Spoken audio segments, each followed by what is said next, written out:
Students जो आज हम आर्टिकल डिस्कस करने जा रहे हैं, it is the continuation of the previous article, that is the moment of inertia of a rigid body. इसको हम डिस्कस करेंगे।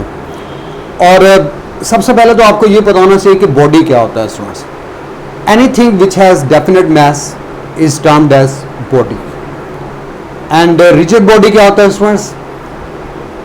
A body is said to be rigid if the distance between the particles remains same under the application of the force.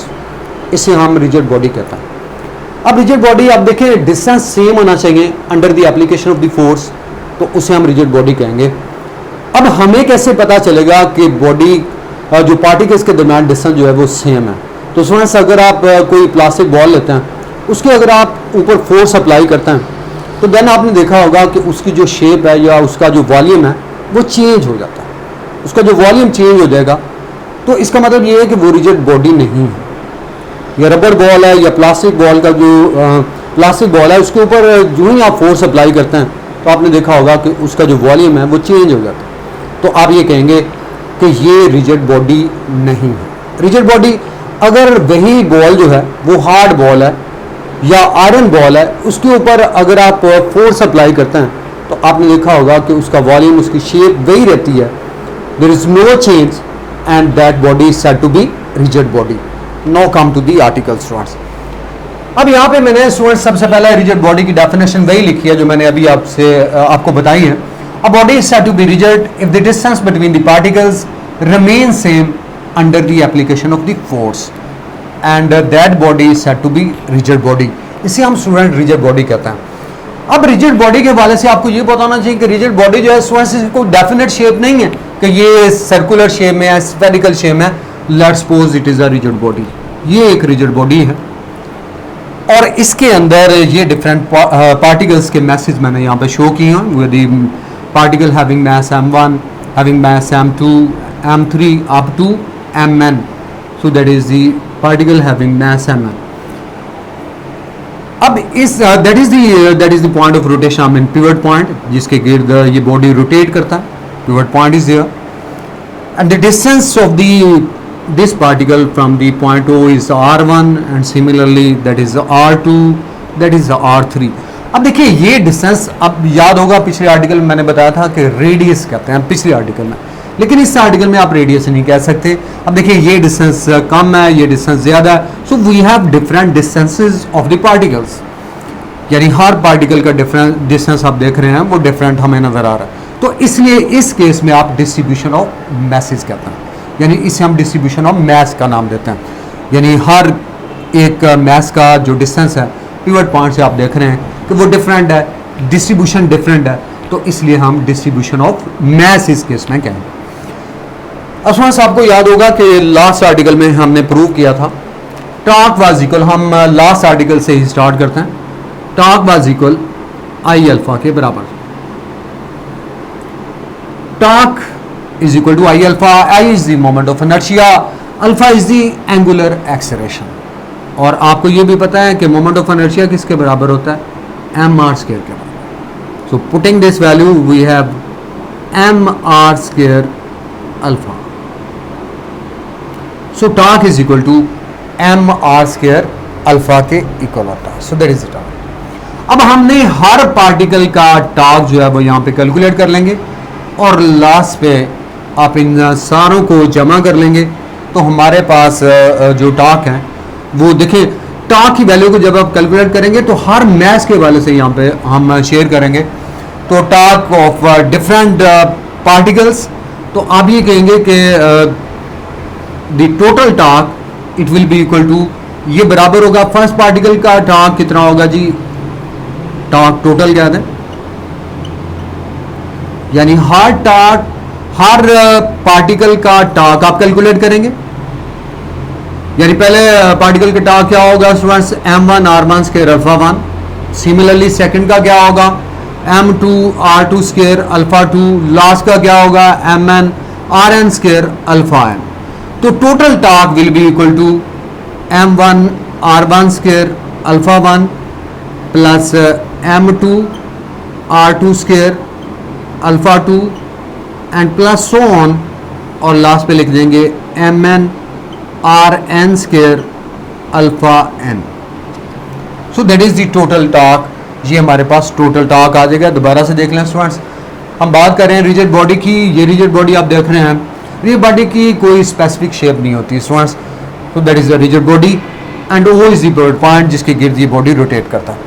और इन different particles के masses मैंने show किए हुए हैं, M1, M2, M3, और M1 का जो डिस्टेंस आप देख रहे हैं R1, M2 का डिस्टेंस R2, इस तरह R3 और लास्ट पे RM।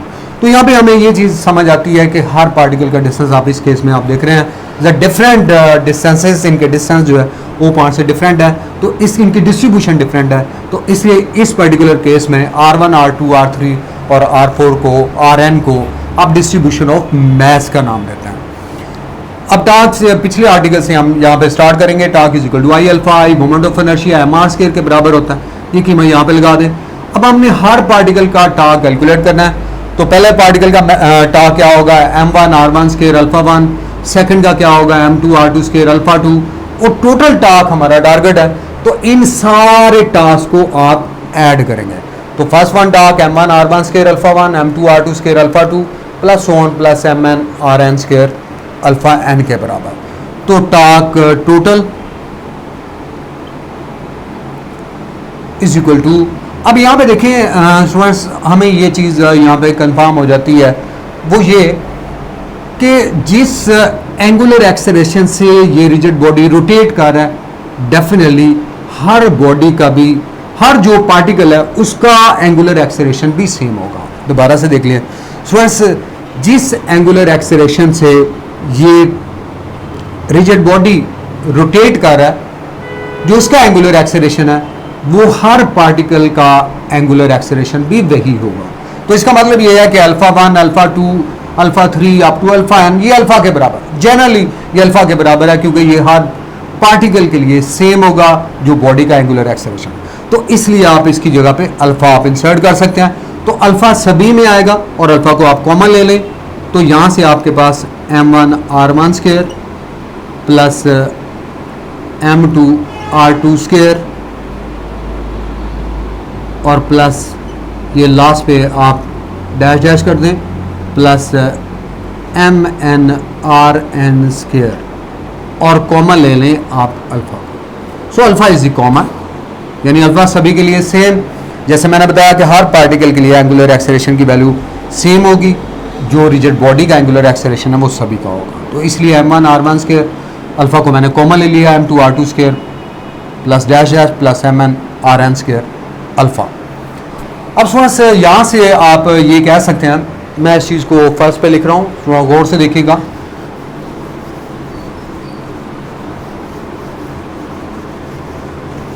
अब मैं यहाँ पे इसको मेंशन कर रहा हूँ, टॉर्क टोटल